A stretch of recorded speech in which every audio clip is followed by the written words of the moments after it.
అందరికీ నమస్కారం అండి. ముందుగా ఈరోజు మా పార్టీ అధ్యక్షుడు పవన్ కళ్యాణ్ గారి రెండో కుమారుడు మార్క్ శంకర్ సింగపూర్ ప్రాంతంలోని రివర్ వ్యాలీలో జరిగిన అగ్ని ప్రమాదంలో సుమారు 15 నుంచి 19 మంది విద్యార్థులకి అనేక రకాల గాయాలు, 3rd degree బర్న్స్, ఒక విద్యార్థి ప్రాణాలు కూడా కోల్పోయారనే సమాచారం ఉంది. ఆ దుర్ఘటమైన ఆ సంఘటనలో మార్క్ శంకర్ గారికి ఎక్కడ కూడా ఇబ్బంది కలగకుండా ఆయన ప్రాణాలు కాపాడిన అక్కడ ఉన్న భవన నిర్మాణ కార్మికులకి ప్రత్యేకంగా పవన్ కళ్యాణ్ గారు కృతజ్ఞతలు తెలుపమన్నారు. మార్క్ని హాస్పిటల్లో చేర్చి ట్రీట్మెంట్ కొనసాగుతూ ఉంది. కాళ్ళకి, చేతులకి బర్న్ ఇంజరీస్ వేస్ట్ అనేవి ఎక్కువగా ఊపిరితిత్తుల్లో ఈ పొగ వెళ్ళిపోవడం, ఖచ్చితంగా 3 రోజులు హెల్త్ కండిషన్స్ మానిటర్ చేయాలని అక్కడున్న వైద్య సిబ్బంది పవన్ కళ్యాణ్ గారి కుటుంబానికి ఇచ్చిన సమాచారం మేరకు సేఫ్గా ఉన్నారు. అయితే ట్రీట్మెంట్ కొనసాగించాలి, ఎక్కడ ఇబ్బంది లేకుండా అక్కడ అన్ని విధాలుగా స్థానికంగా ఉన్న వైద్య సిబ్బంది వారి కుటుంబ సభ్యులందరూ కూడా జాగ్రత్తగా చూసుకున్నారు. సమాచారం రాష్ట్ర ప్రజలందరూ కూడా అందించమని పవన్ కళ్యాణ్ చెప్పడం జరిగింది. ఈ సందర్భంలో దేశవ్యాప్తంగా చాలామంది, మన రాష్ట్రం నుంచి కూడా అనేక నాయకులు, గౌరవ ముఖ్యమంత్రి గారు, భారతదేశ ప్రధాని నరేంద్ర మోడీ గారు కూడా ఇంతకుముందే పవన్ కళ్యాణ్ గారితో మాట్లాడి మార్క్ రికవరీ గురించి తెలుసుకోవడమే కాకుండా అక్కడ ఎటువంటి ఫెసిలిటీస్ కావాలన్నా స్థానికంగా ఉన్న హై కమిషనర్కి ఆదేశాలు జారీ చేశారనే విషయం ప్రధానమంత్రి గారు పవన్ కళ్యాణ్ గారికి తెలిపారు. మనస్ఫూర్తిగా ప్రధానమంత్రి గారికి జనసేన పార్టీ నుంచి, మా పార్టీ అధ్యక్షుడు పవన్ కళ్యాణ్ గారి నుంచి ఆయనకి ప్రత్యేకంగా ధన్యవాదాలు. ఈ విధంగా స్పందించి క్లిష్ట పరిస్థితుల్లో కుటుంబానికి అండగా నిలిచినందుకు ప్రధానమంత్రి నరేంద్ర మోడీ గారు, రాష్ట్ర ముఖ్యమంత్రి చంద్రబాబు నాయుడు గారికి మనస్ఫూర్తిగా ధన్యవాదాలు తెలుపుకుంటున్నాం.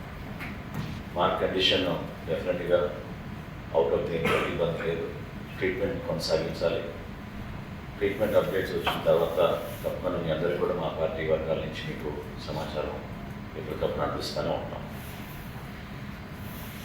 ముఖ్యంగా ఈరోజు ఢిల్లీ పర్యటనలో భాగంగా ఉదయం food corporation of India managing director Ashutosh గారిని కలిసి ఖరీఫ్ మాసంలో ఏ విధంగా రాష్ట్ర వ్యాప్తంగా 37 లక్షల మెట్రిక్ టన్నుల ధాన్యం కొనుగోలు చేశాం, రైతాంగానికి 8,300 కోట్ల రూపాయలు 24 గంటలలోపే చెల్లించిన విధానం గురించి ఆయనకి వివరించడం జరిగింది. FCI చాలా సహాయం అందించారు, ప్రోత్సహించారు. రాష్ట్రంలో ఉన్న ఆర్థిక పరిస్థితిని దృష్టిలో పెట్టుకుని కూడా ఎప్పటికప్పుడు రైతాంగానికి మేము అందించే కార్యక్రమాల్లో ఇబ్బంది కలగకూడదు అనేది వాళ్ళు పూర్తి స్థాయిలో సహాయం అందిస్తూనే వచ్చారు. సో మనస్ఫూర్తిగా ఫుడ్ కార్పొరేషన్ ఆఫ్ ఇండియా వారందరికీ కూడా రాష్ట్ర ప్రభుత్వం నుంచి ధన్యవాదాలు తెలుపుకున్నాం.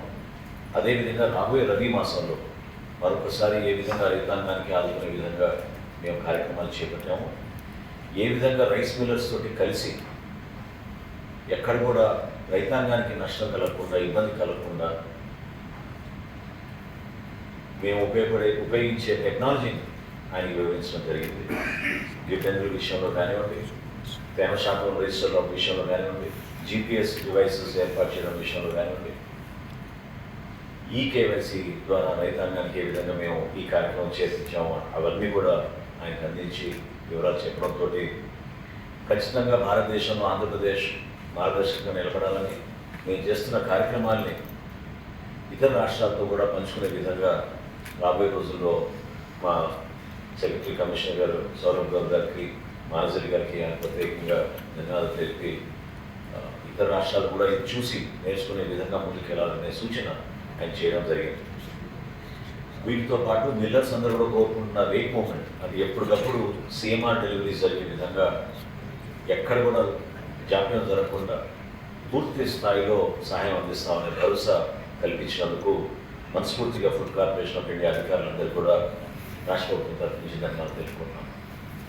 అదేవిధంగా NCCF MD యానిస్ జోసెఫ్ గారిని కలిసాం.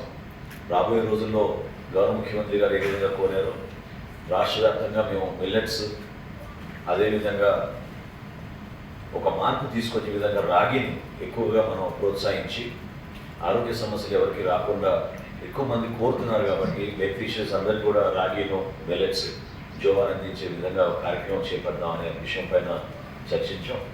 వీటితో పాటు రైతు బజార్లో అదేవిధంగా ఎక్కడైతే PSCSలో మాకు అవకాశం ఉందో అక్కడ మోడల్ ఫేర్ ప్రైస్ షాప్స్ జాతీయ ఉపాధి హామీ పథకం ద్వారా శాంక్షన్ చేయించుకొని